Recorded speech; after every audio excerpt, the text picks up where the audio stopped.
It's the pit stop. I'm Stephen McCollum, and we're gonna get you're all set up on your racing news out there. Yeah, my allergies are through the roof here this week. My voice sounds like it does. So I appreciate you tuning in, as well as we're getting this up and running for the week, where we're gonna look back and not just Barber Motorsports Park there in Alabama for IndyCar last weekend. But we're also gonna look back at the O'Reilly Cup Series that races that happened at Martinsville as well last weekend. Wasn't the best weekend of racing out there in terms of excitement, in terms of finishing races, and not there was a lot of domination last weekend. Even though on the Cup side, the dominating racer did not get it done. We'll talk about all of that, but before we look ahead to this weekend's racing, it's Easter weekend, which means IndyCar, the Cup Series, actually gets a weekend off here with Easter this weekend, and we go back to an old faithful here in the NASCAR circuit with the Truck Series and O'Reilly. We'll have that up later on in the show. But first, we always look back at last weekend's racing as well here on the program. And don't forget, we come to you every week here on demand at Robat TV. We get this posted on our production site as well for YouTube. TME Media AZ is where you can find our programming also for free there on the YouTube channels. We appreciate you joining us every Wednesday or Thursday. We get the new episode up here as well. We also social media on X. The Pit Stop Talk is where you can find us there on X as well. Give us a follow and interact with us on the racing news and what happens on the races over the weekend as well. Then, of course, free podcast system, not just the YouTube page with TME Media AZ. No, folks, you can catch us. The Pit Stop Talk is the handle at the Pit Stop Talk there on your favorite podcast system. Or, of course, just search the Pit Stop with Stephen McCollum or Stephen. It'd be a little bit more specific there with the Stephen part, because there's a lot of pit stops that just don't exist anymore. They're just out there. So you can find us there. For those of you that want to listen to the show as well every week on your favorite podcasting system out there. Whether you listen to us on the podcast, whether you catch us on the YouTube page, just like and follow as well for us on the YouTube and the page as well. Don't forget about the parent company's X account as well, TME Media AZ. We'd appreciate you giving that a follow as well. It kind of goes over all of our shows and what we do here as a production company as well and everything. And let's get back into the racing from last weekend in IndyCar. Comes back from their week off and get there, and they go to Alabama last weekend and get started here. Well, the 2026 race there at of course, the Alabama race, the Alabama Grand Prix. Well, they might as well rename it here because it went the exact way it went in 2025 there as well. Yes, folks, Alex Palau gets the victory here in the IndyCar Series. Now, you look at the final numbers. You look at how much he led the laps there. He dominated the race here there in Alabama. It was a little closer toward the end than the final numbers did say, but it was still an absolute dominating fashion by Alex Palau in the IndyCar Series last weekend. Alex did win his second victory in 4 races this season. He started off with the win there at St. Pete earlier this year. This win was, again, in dominating fashion, just like it was last year in 2025. Alex Palau did win by 13.2775 seconds against the second place competitor here, Christian Lundgaard. Palau did lead 79 of the 90 laps in this race. Now, as I said, it wasn't exactly where he dominated all the time. The race did tighten up as laps were winding down. Palau did take advantage of on-course strategies and pit strategies that other drivers went to finish with that big lead out there on the track. Let's throw up the finishing order here of the IndyCar race there in Alabama as well. IndyCar 1. Now, this is your top 10 here that you see on your screen. Alex Palau, Christian Lundgaard, I already told you about there. You got Graham Rahal. David Malakis, he's having a fantastic start to the season here with Team Penske. For him, we'll talk about him in just a second. Your points leader going into this race, Kyle Kirkwood, finishing there in the 5th spot as well. Marcus Armstrong, then Scott Dixon in the 7th spot. Santino Ferrucci, friend of the program, Well, he got a fantastic finish here as well. AJ Foyt Enterprises finished in the eighth spot for Santino as well. He also had a good pre-race there. He actually finished seventh, or started seventh in this race for him as well. Then you got Marcus Erickson in the ninth spot, Josef Newgarden there in the 10th spot, as you see. Now, there's a lot of names we didn't mention here that are big names here on this track that are expected to have some good finishes, right? Alexander Rossi finished in 11th. Will Power, well, had terrible first couple races to the season, and he's kind of turned it around a little bit. Well, he finished 12th here in this race here in Alabama as well. For him, other guys that we pay attention to, Scott McLaughlin, 16th place finishing for him. He even started in 14th. So was not a good weekend there for Scott McLaughlin and his team. Pato O'Ward, who I thought was going to he's had a great start to the season, just hasn't gotten onto that podium as much, just missed on the outside. Well, not a good weekend for him. He finished 17th in this race, he even started 12th after qualifying for him as well in this race. So, some big name guys finishing farther toward the back as well. As I told you, David Malakis there, well, he had a good finish here, and it shouldn't surprise you in this fourth place. Well, he continued his consistent start to the basically his team Penske tenure. He finished fourth, as I told you here in this race. Well, if you remember back to the other four races here this season, well, he placed sixth or better in three of his four starts with Team Penske here this season. He's been the most consistent driver here out on the racetrack for the IndyCar series as well. And like I said, Will Powell had the most disappointing start to the season with his new team there with Andretti Global after he moved away from Team Penske last year.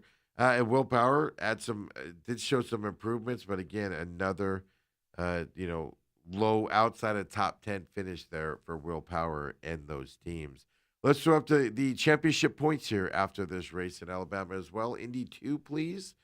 There you go, your top five. Kyle Cookwood hangs on to the lead here in the championship standings after this race. Alex Palau, though, does tighten up that lead at Kyle Cookwood.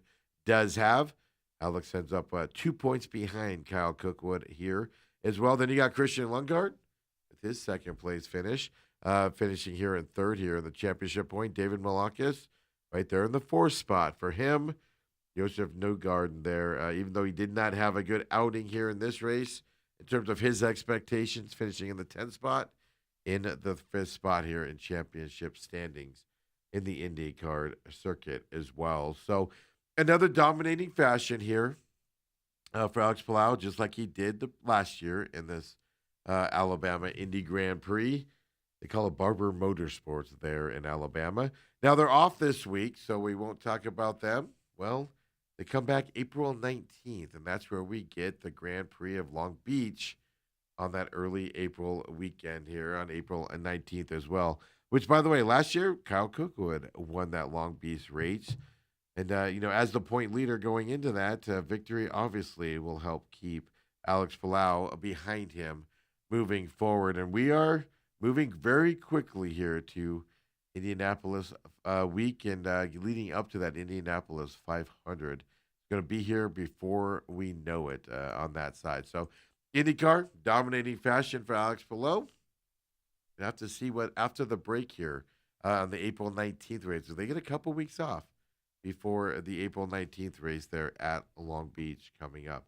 Last weekend, as we move over to the NASCAR side of thing, right, the O'Reilly Series got underway there in Martinsville. Martinsville is just a half-mile track. They call it a paperclip, which just means it just like a paperclip. It is sharp turns there, turns 1 and 2 and 3 and 4. And you go down the straightway, kind of indent a little bit. The one end of the course is a smaller turn or smaller output than the other side of it. Vision a paper clip, and you know what I am talking about out there as well for this racetrack. And looky here, Justin Allgaier. I'm going to say quietly, but if you're watching racing, it hasn't been quiet. But Justin Allgaier ended the day where he started it here in Martinsville. That was in the front of the racetrack. Of course, he was the pole sitter and ended up getting the win here as well. It wasn't easy for Allgaier and his number 7 team, but he was able to take this half mile Martinsville Speedway and end up running away with this racetrack and getting the win after the pole position. Allgaier, you know, looked, you want to start in the front of this racetrack in Martinsville. He started from the pole. He led the most laps in this race as well. 114 of 250 laps is what he led here in this race. It's his second win in as many weeks, his third win of the season as well. And then if you add it to his career, it's his 31st. But second in 2 weeks, third of the season here for Justin Allgaier. And I bet you, and now us racing fans know that he's won that much. But if I ask you who's winning on the O'Reilly Series, I'd be shocked to see how many people would actually name Justin Allgaier with the 3 victories on the season for him as well. He led the opening 65 laps of the race after starting on the pole, even won stage 1 out there. Then, didn't lead for a little bit, but then ended up leading the last 26 laps of this race, which obviously is a very competitive racetrack here with the way that it is run on these sides. So Allgaier here gets the win. I'm not going to say dominating fashion, even though it was his race to lose. Well, it was a trying race. A ton of cautions in this race. We'll talk about those here in just a minute. We had to test his patience, a bunch of restarts out there. Well, let's check in with Justin Allgaier after the victory, after the race. O'Reilly won. Just so proud of this team. I wish my wife and kids were here. My daughter Harper had a... There's crew chief Andrew Overstreet. This pair winning 3 of the last 4 races. Pretty incredible. It is pretty incredible, but my wife and kids are here. My daughter Harper had a softball tournament, so I'm bummed that they're not here, but just the emotion. Again, I said it last week, you get later on in your career, you never know if you'll ever win another one, and to do it the way we've done it this year has been pretty special. So all of our partners, everybody, Jarrett, everybody, Junior Motorsports, the men and women that work on these cars, they're just awesome. So thank you to the fans. What a cool racetrack. I mean, Martinsville doesn't get any better than this place. The fans here are incredible. We had an autograph session earlier today, and it's beyond your wildest dreams. So I really appreciate that, and just God's good. I mean, look, he's becoming a dominant. He's 39 years old on the O'Reilly Series, but he just quietly is there winning here on these racetracks as well for him. And I say quietly because, like I said, the racetracks he's winning this year, he traditionally doesn't have success at. And it wasn't as easy as we kind of make it sound here if you watch this race. 14 cautions in this race for 153 laps under caution as well, including a very long red flag stoppage here as well. So that tries on drivers. As you get the lead, you're out in front, caution happens, especially when you get up to the 10th, 11th, 12th caution. Then you get the red flag there in the 13th caution. It is a long day there, and he was able to hold on and get that victory as well. Now, the big caution that everybody was talking about, of course, toward the late of this thing, well, this was the big one here that happened on a restart. O'Reilly 2, please. Allgaier inside is in control, pulling him to the outside. That was definitely a misshift. Big damage there for the one of Carson Quapple. They're scattered, and it is a parking lot on the front straightaway at Martinsville. Caution number 12. Yeah, that ended up being a 26-minute red flag for the cleanup there of the 19-car wreck there that you just saw happen on that restart. It was a simple thing that happened here. And, he's got a lot of racing experience, the gentleman we're about to talk about, but you heard that misshift comment there by the commentators on the CW here of the O'Reilly Series. Well, it was caused by late model superstar Lee Pulliam. Well, he's making his first ever start in a NASCAR National Series. Well, he brought out that caution because he missed the shift there on the start of that restart. And he was at the front row position, which means everybody checked up on him at that point. So, Kobe, I'm going to ask you to play that again for me here in just a second. If I apologize if you can get that ready again. But now that you know what happened to start this wreck, right? Watch the front row here on this restart and just watch how everybody expected him to go. He didn't, and that's what we see here. Here we go. Allgaier inside is in control, pulling Right there, you see him pull up in the back. That was definitely a misshift. Big damage there for the one of Carson Quapple. They're scattered, and it is a parking lot on the front straight. Everybody's expecting you to go on that restart, and you go backwards or sideways a little bit as well, cause that side of it there by Lee Pulliam as well. And his first start, he's got a ton of racing experience, but not in that specific type of a position for him. He did recover, by the way. Lee did. He finished 5th in this race as well. Well, of course, everybody found him after the race, and he had some comments here to talk about. This is from CW, of course. CW got with Lee Pulliam. Let's see what he had to say after the race. Man, I just first off, real quick, I'd just like to apologize to everybody we tore up there. It was, man, I just couldn't get going with the older tires there, and it's just a little bit of inexperience. But just so thankful to be here and do this, and everybody on this Folsom Fence Supply Chevrolet. It was just a dream come true day. So got to thank Jerky Boys, Jerky, BRC, Carolina Drilling, the Hendrick Engine Shop, Unreal Power, Exalta, Chevrolet, and just all my guys. They gave me such a good race car.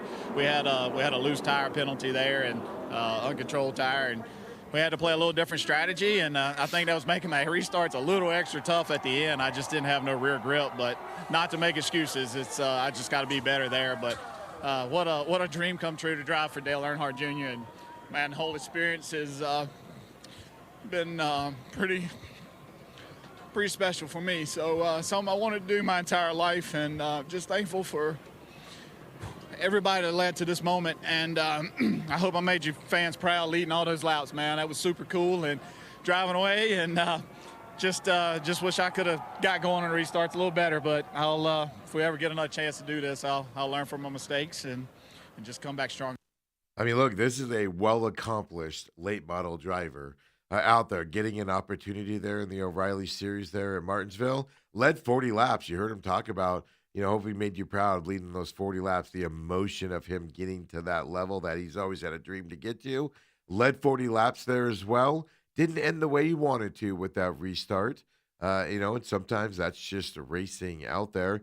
But he does finish, like I said, with a 5th place finish here for him out there. And, that was an emotional, 5th place finish for him. You saw that there with his comments, and unbelievable run for him as well here on this O'Reilly Series. Let's look at the finishing order overall. We know Lee Pulliam finished in the 5th spot there, but Justin Allgaier finished first here, led 114 of those laps. Corey Day finished in 2nd place, 37 laps led for Corey Day. Sammy Smith in 3rd, Sheldon Creed in 4th. Of course, Lee Pulliam there in a 5th spot here in the race, leading 40 laps. Austin Hill led 9. In the 6th spot, Dean Thompson in the 7th spot. Ross Chastain coming down from the Cup side, finished in the 8th spot. And then Ryan Sieg, and then Brent Cruz in the 10th spot here in this race as well. Big name guys we talk about that are expected to be in the playoff hunt here. They struggled a little bit. I mean, Parker Retzlaff there in 11th spot. Jesse Love in 12th. Taylor Gray in 13th as well here in this race. Then you got to go down a little bit, right? That big wreck knocked down a bunch of guys and not able to finish as well as they thought, as we're talking about these drivers, right? William Salwich, he was involved in that wreck, and, he was able to stay out there, just couldn't get it going. Sam Mayer finished 23rd, Raja Caruth 25th as well, and then knocked out with that accident, of course, and eventually after that accident, you heard his name by the announcers there on the CW.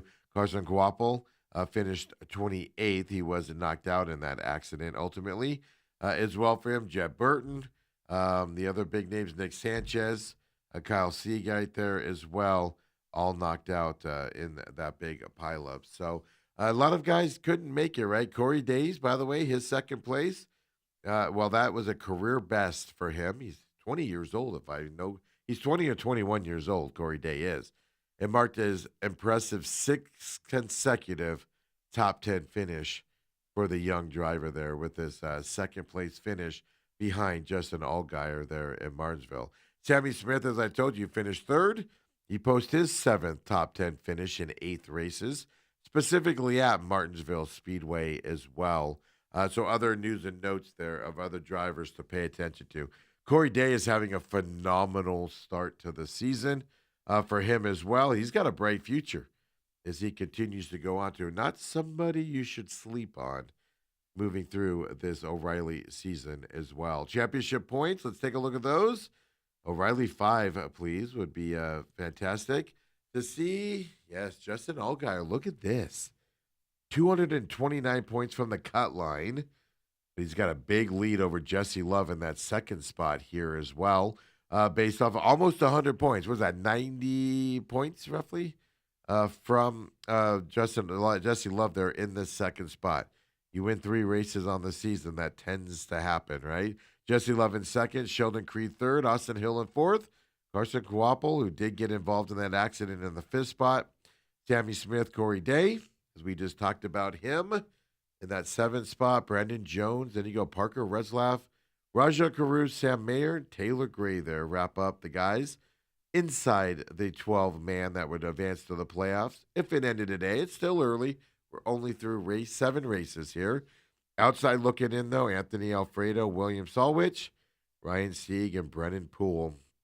Currently below the cut line as we are. Plenty of time to make it up there as well, but the championship points obviously kind of taking shape here, especially at the top side of the O'Reilly series. Hey, the CW, right? We appreciate all the work that they do to get that O'Reilly race out, but they earned 1.198 million viewers total for that race on Saturday at Martinsville. It's the most watched spring Martinsville race ever in total amount of viewers.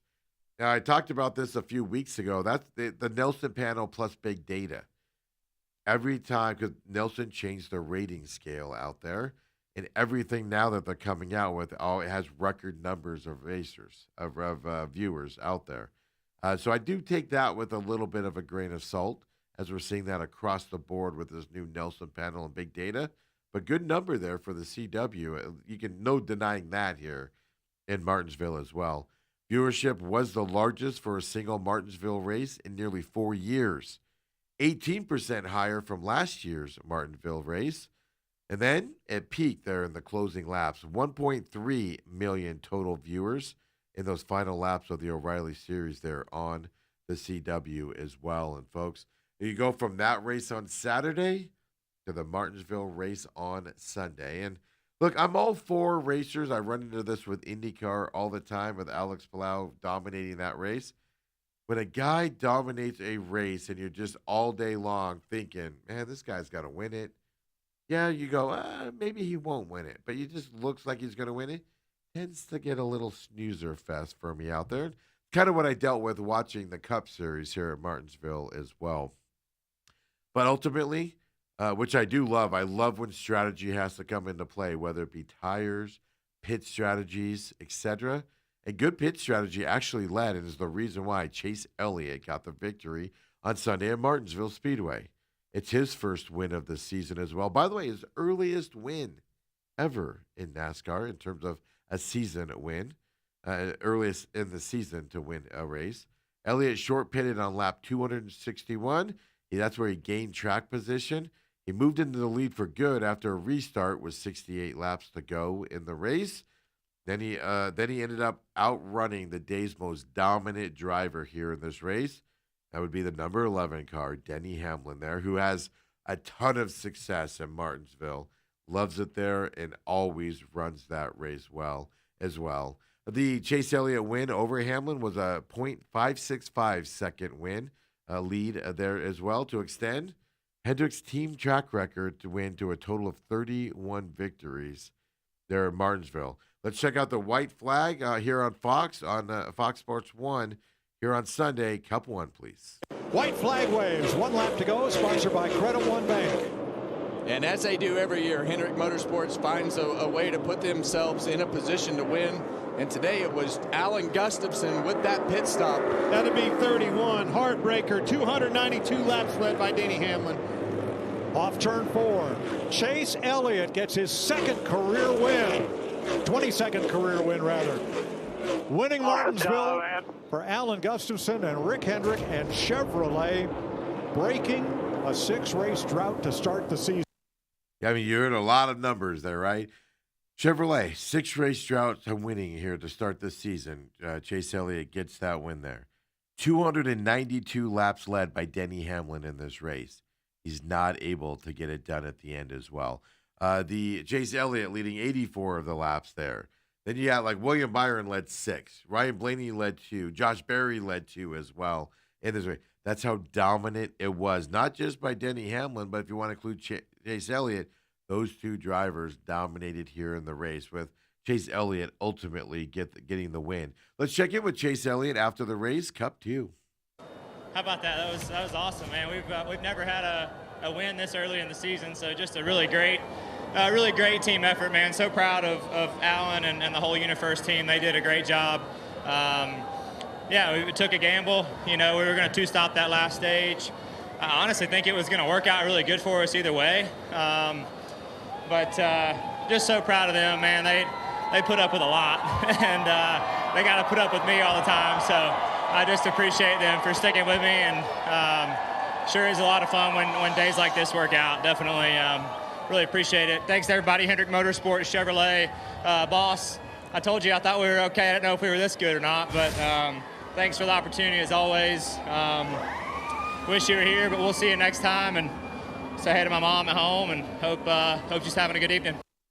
Yeah, I mean, look at the excitement there, right? From Chase Elliott, a guy that I would argue, I'll just put it to me on me here, a guy that is lacking some personality at times out there as well. Hey, the first 7 races of 2026 have been pretty good for Chase Elliott. This is his first, obviously the earliest in a season he's ever won, as you just heard him confirm that as well. His best average finish in the first 7 races, it's since 2017. His average finish is the 9th spot here in the first 7 races. His most laps led in the first 7 races since 2020 with 103 laps led at that time as well. Most top 5s since 2020. 3 top 5s in the first 7 races for him as well. Best average running position since 2022. That's a 12.50 is his average running position for Chase Elliott. Now, last year we talked about Chase Elliott had a good season. He just couldn't get the winning thing till late in the year. Chase Elliott runs well. Just getting that victory always seems to elude him lately. Gets the win here in Martinsville. And, of course, beats Denny Hamlin, who dominated this race with that 292 lap led, out of 400 for Denny Hamlin here in this race. You thought watching this race the whole time, Denny Hamlin's race to lose. This reminded me a lot of the championship race in Phoenix last year, where the whole race you're just thinking Denny Hamlin's going to run away with this, going to run away with it. Yeah, but after Elliott got out front, Hamlin was playing catch up. He never could really be able to get close enough to attempt a pass in those last several laps as well. The leaders were navigating all that lap traffic, which kind of kept Denny Hamlin from being able to get up and catch Chase Elliott and make another attempt here to pass him with that lap trap. Look, that's a small track, half-mile oval. You saw the white flag right there, lap. It ends quickly with the cars around you. So when you're navigating that lap traffic, it's hard to get up there and face it. Well, Denny Hamlin dominated this race, finished in second place. Let's do what we should do here, right? How disappointed is Denny Hamlin? Well, I'll let you have him talk after the race. Here's Hamlin, Cup 3. No, he did a good job control the pace there. It's just, it really came from that, bad restart, I had beside the one. And so just not much really I could have done there. And it felt like we gave it our all. You guys were taking a look at something here. What did you think overall? Things were a little bit different package here. What was your takeaway? I thought I had a loose wheel. We'll check it out, but just felt similar to Darlington in the back. So we'll check it out here, but just thought the wheel was loose there on that last run. But either way, we got to, these are just some of the races that get away from you in your career, and this one certainly is one of them. I mean, he's had a lot of races like this, folks. Like I said, including the championship race last year.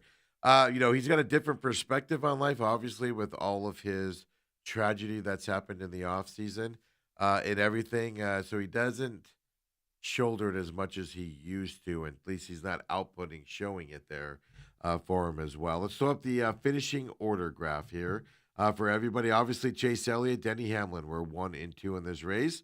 Look at this, Joey Logano, who I thought would have a good race here, man. He finished 3rd here in this race. Ty Gibbs in the 4th place spot, which, I'm not going to lie to you. Ty Gibbs in that 4th spot is kind of a shocker, but it is Ty Gibbs' 5th consecutive top 10 finish, and that ties the longest streak in his career also. Joey Logano with that 3rd place spot. Well, obviously, he rebounded nicely from that weekend at Darlington last week. His 33rd spot then last weekend. Well, he finished 3rd here in this one as well. That does equal his best showing of the season here for Joey Logano as well. Then you got William Byron in the 5th spot. Ryan Blaney, Christopher Bell, Austin Cindric, Kyle Larson in 9th. Josh Berry in 10th as well. Quietly again, SVG. I've been telling you guys for a couple weeks, SVG on ovals.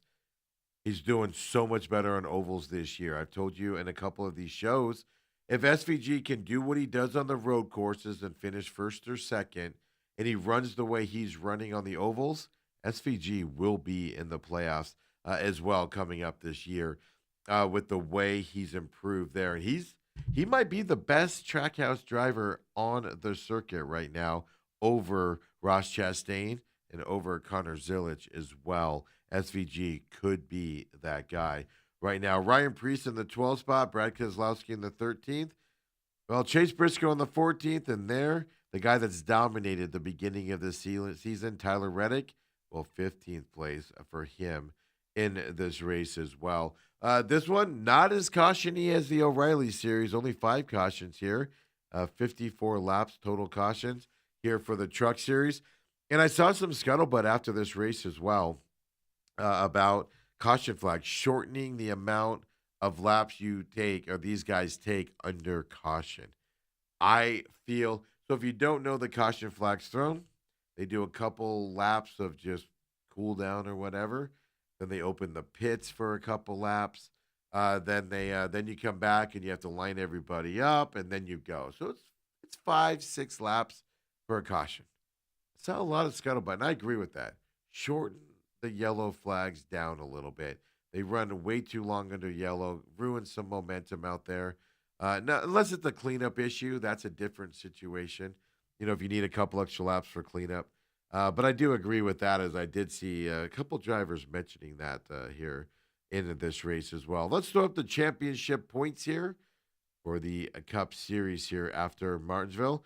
Now, race 7 here of the race, they do get an off week here coming up this weekend for the Easter weekend. Not a shocker here. Tyler Reddick still running away with that 1st spot. Ryan Blaney's in that 2nd spot right now. Denny Hamlin in the 3rd. Chase Elliott with this win, makes a bump there in that 4th spot. Then you got William Byron. Ty Gibbs, with that stat, he's had a quietly good season here for Ty Gibbs in terms of finishing order. He's in that 6th spot. Then you got Christopher Bell, Kyle Larson, Brad Keselowski, Chris Buescher. Bubba Wallace, well, he got frustrated in this race and took out Carson Hocevar. Said he didn't mean to, but man, did he wreck him and run through him in this race.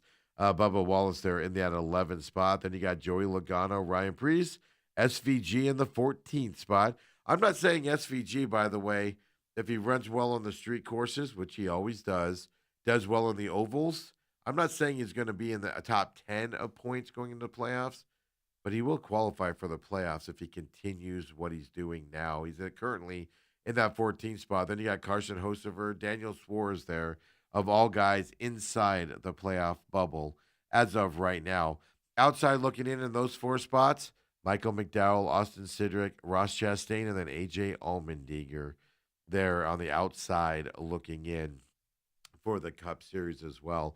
Ratings for Sunday's race there at Martinsville, 2.394 million viewers. That's on Fox Sports 1 is where the races are happening right now as well.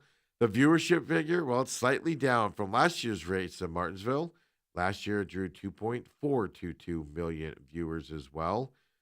Chase Elliott, well, like I said, so the winner's side of this as well, right? Chase Elliott snaps a lengthy winless streak for him.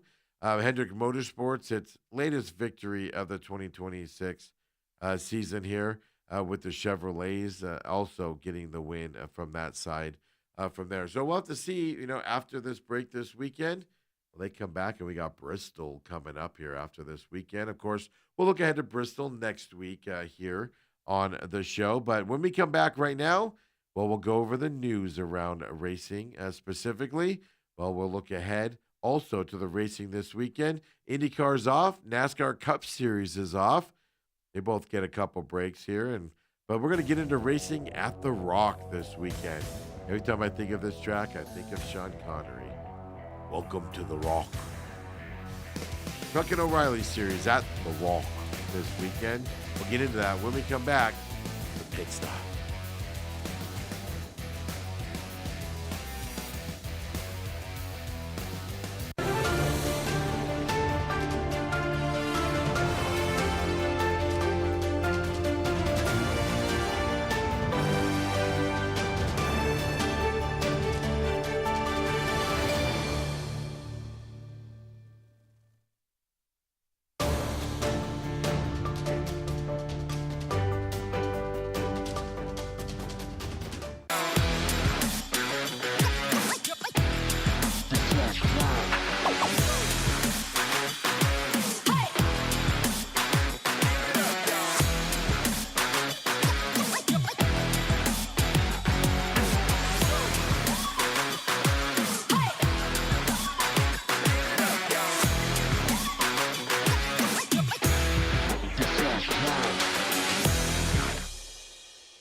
Back to the Pit Stop. I'm Stephen McCollum. We just looked back at last week's racing. We're going to look ahead to this weekend's racing.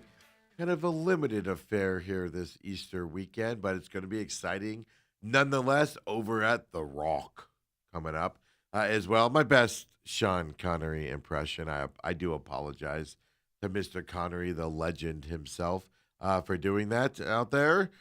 Yes. So as I said, IndyCar, NASCAR Cup Series off. The Truck Series, O'Reilly Series at The Rock this weekend. But before we look at racing, let's look at the news around racing. Not a ton of news out there, but some big stuff.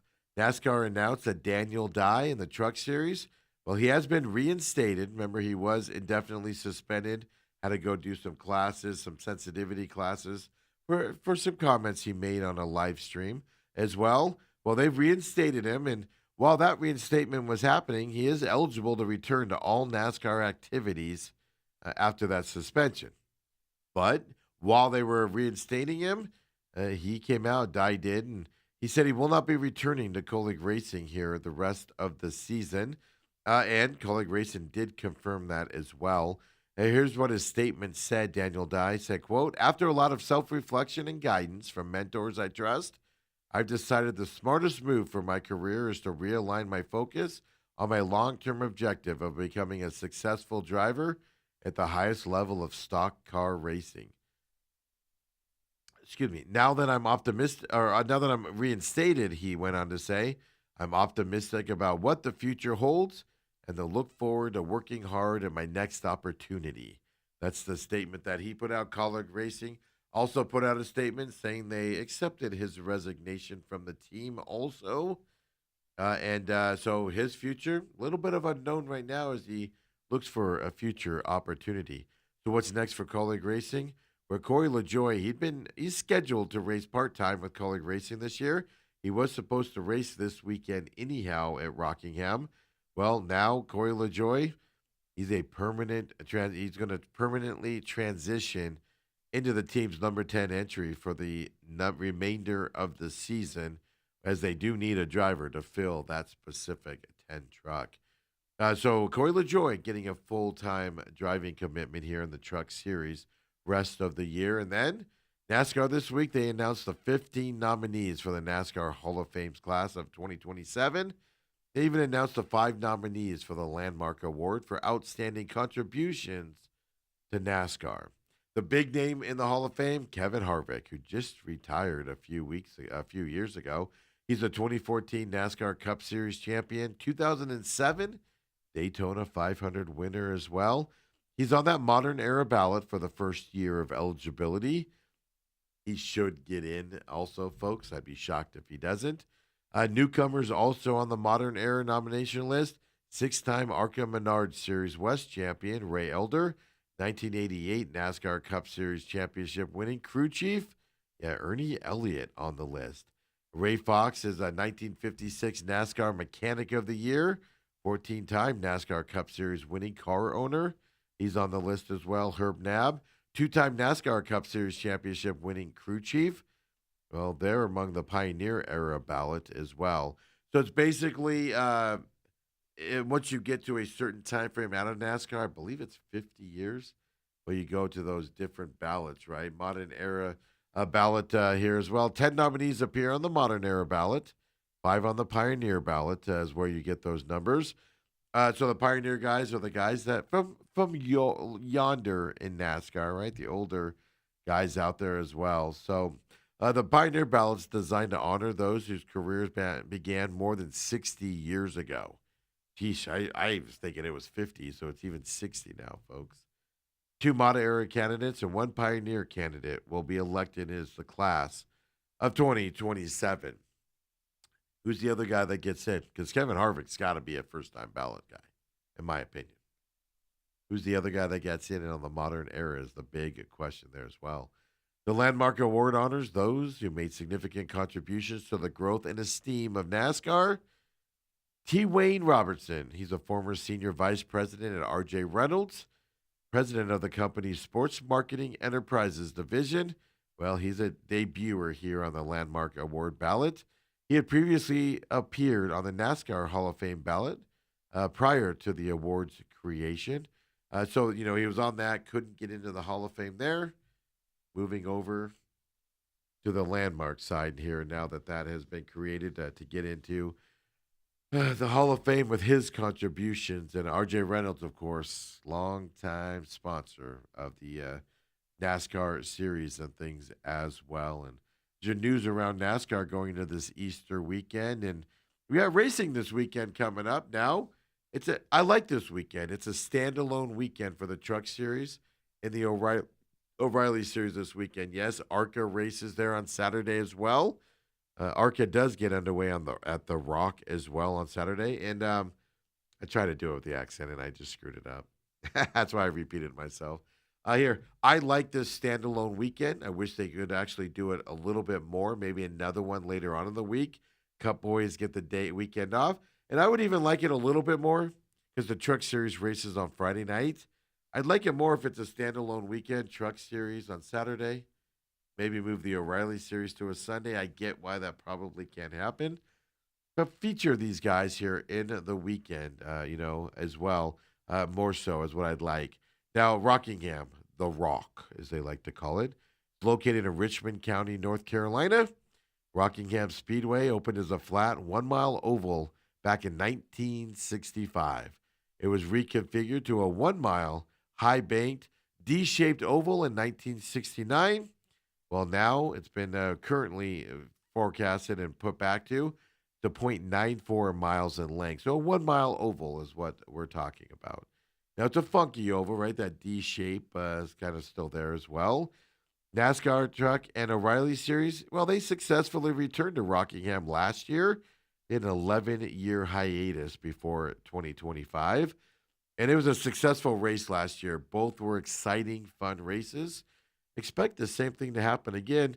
2026 should be very similar to last year in 2025. 2026 should bring the sold-out, exciting racing here at the Rock this weekend, Friday night and Saturday here as well. ARCA's Saturday morning, by the way. I know we don't talk about ARCA a lot here on the show, but there's Saturday morning, the ARCA race, if you'd like to catch that as well. So for the Truck Series, practice Friday, 11 a.m. Eastern Time, 8 a.m. here Phoenix time, where we record this show at 8 a.m. Phoenix time. Qualifying, obviously, also on Friday, 12:05 Eastern Time as well, 9:05 a.m. for qualifying in the Truck Series there at the Rock.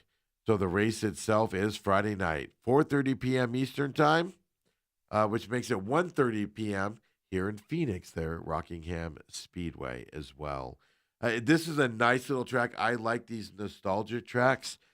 Not a lot of seating, not like the big tracks. Like you think of Phoenix or Bristol with just the rows and rows of seats around the track. It ain't like that here, folks. This is old school track and old school racing coming up here as well. Obviously, Truck Series on Fox Sports 1 as well for that 1:30 green flag for the Truck Series on a Friday here as well. Last year, and the first time they've been there in 11 years, Tyler Ankrum came back and actually won the truck race. It was his first victory in a long, long time for him. Do we see another winner that hasn't won in a while here in this race? Do we see somebody like a Corey Heim who's going to race here in this race, come back to this series and race? We're going to see somebody else get there as well. Last year in the Truck Series, pit strategy was instrumental to the winner of this race with Tyler Ankrum getting the race. I was going back this week and looking at last year's race in the Truck Series.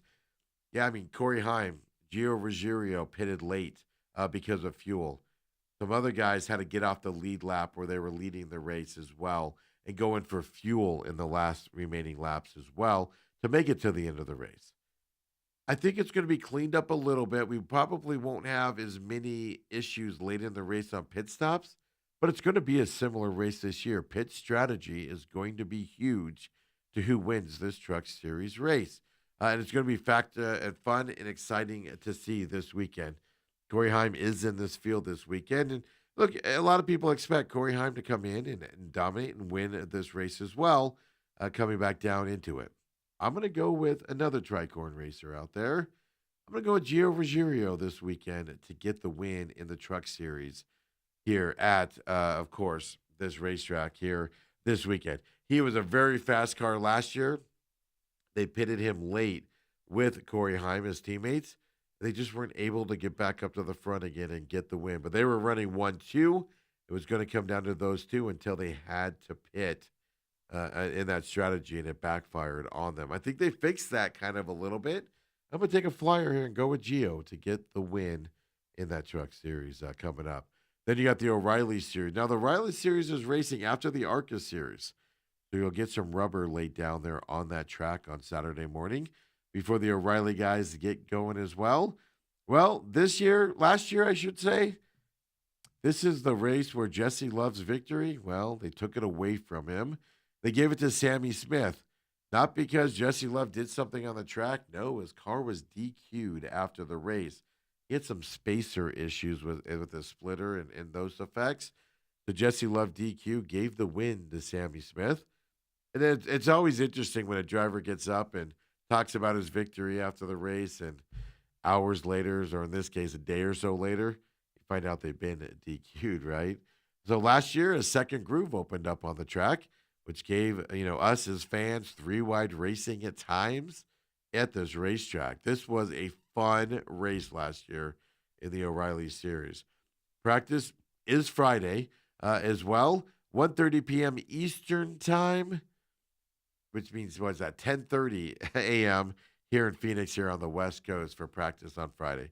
Qualifying also on Friday, 2:35 Eastern Time, 11:35 here in Phoenix as well for qualifying for the O'Reilly Series. The race then is on Saturday. Like I said, the ARCA Series is going to race, and then on Saturday as well, Bud, Rockingham Speedway lends to a 2:30 p.m. Eastern Time, roughly green flag here for the O'Reilly Series, which makes that 11:30 here in Phoenix as well for what should be an exciting race on the CW here this Saturday as well. I'm anticipating a fun, exciting race. Pit strategy, tire, fuel will be an issue here in this race. Do you pit early like Chase Elliott did last weekend and get in on that front side? Do you pit late like we saw in the Truck Series last year where Gio Ruggiero and Corey Heim pitted late for tires and gas as well, which didn't get back into the front side of it for that side. This is going to be a fun strategy. These are fun throwback racetracks to watch as well. Kind of gives you what NASCAR used to be when you watch this out there. Now, here's the interesting thing about it. I'm thinking about who's going to win this race. Jesse Love is always a favorite in these types of races and everything. You know, we had that spacer issue last year. They DQ'd him in this race. I'm going to go with Jesse Love this weekend because he's going into this race going, this race was stolen from me last year. I'm going to go back and repeat this year again. I'm going Jesse Love to get the repeat, technical repeat, but this time he'll win the race and he'll be able to keep the trophy here. Jesse Love will here at the Rock this weekend for Jesse Love. I'm telling you, folks, I enjoy this one-off weekend where it features the Truck Series and O'Reilly Series. The focus changes here with the Cup Series being off for these guys. And then you do the throwback racetrack as well. I think this is going to be a fun Easter weekend here coming up. It does kind of suck, right? Easter weekend, sitting around, not a lot going on. A lot of things are closed and having no Cup Series racing on this day. But I do enjoy the throwback elements that we're seeing here coming up here at The Rock in Rockingham. Well, folks, we'll be back next week, of course, here on the Pit Stop. Don't forget, follow us at the Pit Stop Talk on X. Follow us there. We interact, obviously, while the races are going on. After the race, news of the week, we always get those out there for you. There, interact with us. That'd be fun. Of course, catch us at TME Media AZ on YouTube. That's where all of our production of our shows are. That's our production company. Follow TME Media AZ on X as well. That's the parent company. We put out what we're doing around here, promotions of shows we produce that we don't play out there, they go elsewhere. Give you a little bit of that backstory and kind of what we do around here. TME Media AZ. Don't forget the free podcast system as well. Just search The Pit Stop with Steven. You can do at The Pit Stop Talk. It'll come right up for you. If you don't remember that, The Pit Stop with Steven, it'll pop right up for you as well. That'll be a little bit more specific on your podcasting system. Share us with your friends. Like and follow the YouTube page. Like and follow the podcasting page as well. Folks, enjoy the relaxing weekend around racing. We'll be back next week where we'll look back at the racing here this weekend, and we'll look ahead to next weekend at Bristol here for NASCAR as well, folks. It's going to be a fun weekend of racing. We'll see y'all next week. Enjoy your weekend. Peace.